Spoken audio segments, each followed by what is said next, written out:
Hey, what's going on YouTube today? This is me, TJ. Welcome to my YouTube channel, Western Nostalgia, where I get my reviews on WWE shows and PLE events. And today we are going to be reviewing SmackDown. Before I get into SmackDown, just go ahead and give me a like, share, subscribe, and all that other good stuff. And without further ado, let's get into my review of SmackDown. So we open up SmackDown with the Bloodline 2.0, and they basically come out and call out Roman Reigns, or should I say more so Solo. Solo says that, oh, well, Roman Reigns wants to go ahead and challenge me for the Ulafala at the January 6th Netflix Raw. So you know what? We're on. It's going to be Tribal Combat, Roman Reigns versus Solo at January 6th. And then Solo is cutting his promo and everything like that. Everybody's saying, well, he said, well, I'm your tribal chief. How about that? Boo, and all this other good stuff. So skip past that. This is when Drew McIntyre comes out, and Drew says that I'm torn in between knocking you out or having respect for you because you stood up to Roman Reigns and handling my life work or whatever. I'm paraphrasing, but this is when he said that after you do us a solid and take out Roman Reigns, you know what, we're going to go ahead and handle our business later on. So this is when Jimmy Uso wind up grabbing the legs of Drew McIntyre, and he is like wailing out on him with the crutches, and he just beating him up, and then he just, you know, runs him off. And he's running from a handicap, mind you. And this is when LA Knight and his crew wind up coming out and beating up on Bloodline 2.0. And this is where the segment ends. They have a 6-man tag match, which I did predict, but it just wasn't at the Saturday Night main event. But we're going to see what's going to happen with the 6-man tag. That's going to happen next.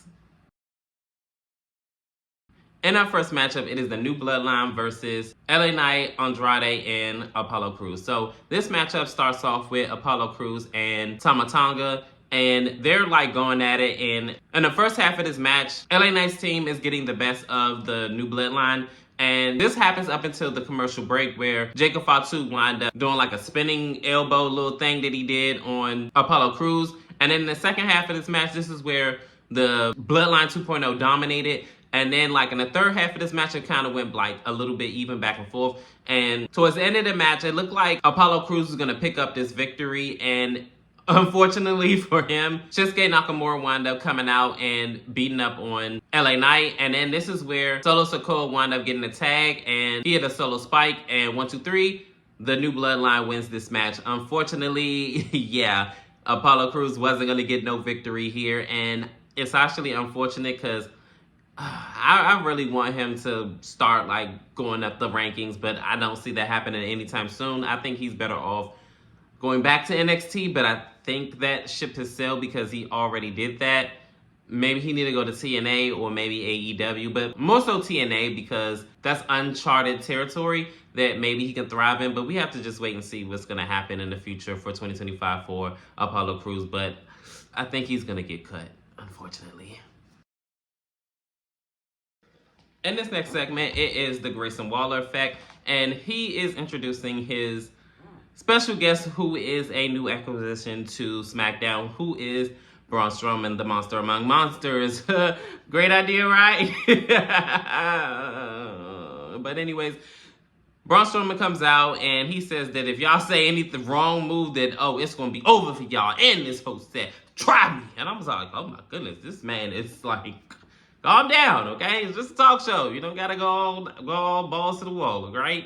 So Grayson Waller was all like, oh, it was really nice to you to help the misfortunate and, you know, give back to these ingrates or whatever he said. And he was all like, look, I ain't about to take no crap from you, all right? You better watch your tongue. So this is when they had basically an acquisition for him that how about Braun looks out for Braun, and we all just go ahead and form an alliance, and we be the brains, you be the Braun, and yeah, I feel like that'll be a great, what do you say? What do you say? And this is when Braun said, look, I told you better watch your tongue with me. And I'm like, wait a minute, like, hold up, like, he didn't get crazy with you. What you talking about? So this is when Carmelo Hayes comes out, and Carmelo Hayes basically says that everybody knows that I wasn't ready, and Nick, you can't humble me, so guess what? You fake Santa Claus. Trying not to cut. how about me and you run it back and we get in this ring right now? So this is when Braun is like throwing everything and messing up the set, and he all like, oh yeah, we can. And Grayson Waller and Austin Theory are very upset, and of course rightfully so, because the set is getting tore up. And this is when the referee comes out, and we're about to go ahead and have a one-on-one match between Braun Strowman and Carmelo Hayes and run it back. Let's see who's gonna come out on top. And our next matchup, it is Braun Strowman versus Carmelo Hayes. So in this matchup, Carmelo Hayes is playing keep away, and he's like trying to stick and move and hit him and run and all of the other stuff. And for a quick little minute or two, like, it kind of works until Braun Strowman wind up getting his hands around him, and he's like throwing him around and everything like that. And then I remember at another point where Braun Strowman wound up getting like a leg drop while he was hooked up on the ropes. And from there, they kind of go a little bit back and forth, but majority of this match is going Braun Strowman's way. And Braun Strowman wind up being on the outside of the ring, and Carmelo Hayes. And then as they're like fighting back and forth and back and everything like that, this is where the countdown happens. And as Braun Strowman throws and hurls Carmelo back in the ring, he does not make it to the 10 count, and Carmelo Hayes by count out wins this match over Braun Strowman. And as he's all like taunting, yeah, what's up? I outsmarted you. Yeah, what's going on? What happened? What? He runs out of the ring because Braun Strowman winds up running after him, and he is like out of there. I guess a win's a win, right? In this next segment, it is Nia Jax and Candice LeRae, and they're prepping for their Women's Tag Team Championship match. And this is when Tiffany Stratton comes in and said, oh, I know you're going to kill it out there, and I can't wait to be outside of ringside and be there cheering you on for your guys' win. So this is when Candice LeRae said, oh, me and Nia, we're talking, and we feel like that you should stay in the back and, witness how a championship win looks like, being as though that you don't know how that feels thus far here in the main roster. And, yeah, how about you go ahead and prep for us and get some champagne balloons and everything like that. And I'm sure you're going to dress in the finest threads. Yeah, you need to get on that right now because, that's a lot of work, So this is when Tiffany looking at Nia, and she said, thank you, Tiff. And I was like, ooh, oh, we're going to get this, and we're strategizing, and and that's it. And that's where the segment ends. Day by day, I don't see the benefit of Tiffany Stratton and Nia Jax pairing off because she's being treated like the help. So she needs to cash that thing in, like, by the next pay-per-view, or unless they're waiting for a WrestleMania payoff, I don't see where they're going with this.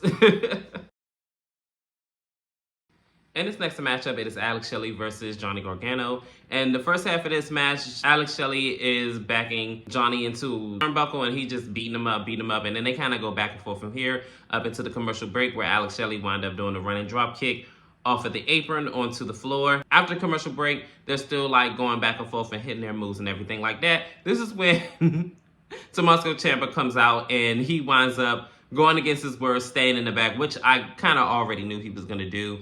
And this is when Alex Shelley's tag team partner comes out, and then they're like, no hands being laid, but they're just like gapping back and forth. But Alex Shelley wound up doing a top rope crossbody, but he winds up getting rolled up by Gargano, and then 1, 2, 3, by cheap tactics, Johnny Gargano wins this match, the dweeb. So we're going to see what's going to happen between these 4 guys. I'm pretty sure this is not going to be the end of it. We're going to have to see where this storyline goes. In this next segment, it is Bianca, Belair, and Naomi. And the interviewer asks how do they feel about going out there and defending their tag team championships, being as though they had like past couple of weeks just been wild and everything like that, considering the fact of everything that been going down. And this is when Bianca Belair basically says simply that I'm not going to give the enemy the opportunity to take these women's tag team championships away from me. I always got Naomi at my side. Thankfully, I have a friend in her. And this is when Naomi says that, oh, I have your back forever. And she says that we're going to go out there and we're going to kill it. And this is when Bianca Belair says, here you go. And this is when Naomi says, not until I earn it. And I could respect that. And this is where the segment ends. I love Naomi. And hopefully, if this storyline of who attacked Jade Cargill plays out right, and it is her, that this storyline definitely defines her career, because this definitely could have the potential to make her one of the greatest heels of all time, if booked correctly. But we have to wait and see what's going to happen. And finally, we are here at our main event. It is Bianca Belair and Naomi putting up their women's tag team titles against Nia Jax and Candice LeRae. So this match starts off with Bianca Belair and Candice is trying to smack Bianca around and everything like that. And this is where Bianca, outpowers her and everything like that. Then this is where Candice tags in Nia Jax, and then Nia Jax and Bianca going back and forth, and then Naomi winds up getting the tag, and then, she's doing her thing and everything like that. Nia Jax winds up getting the advantage up into commercial break. After commercial break, they're still going back and forth.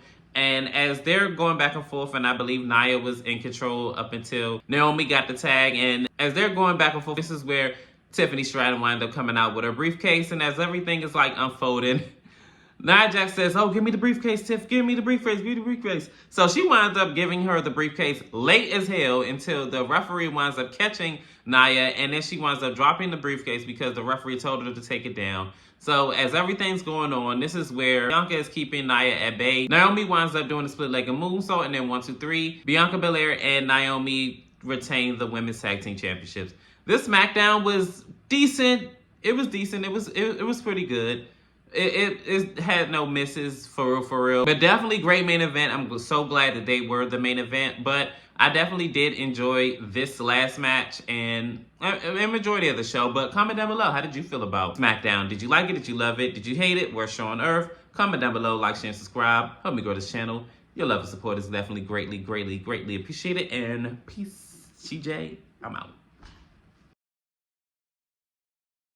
You're so pretty.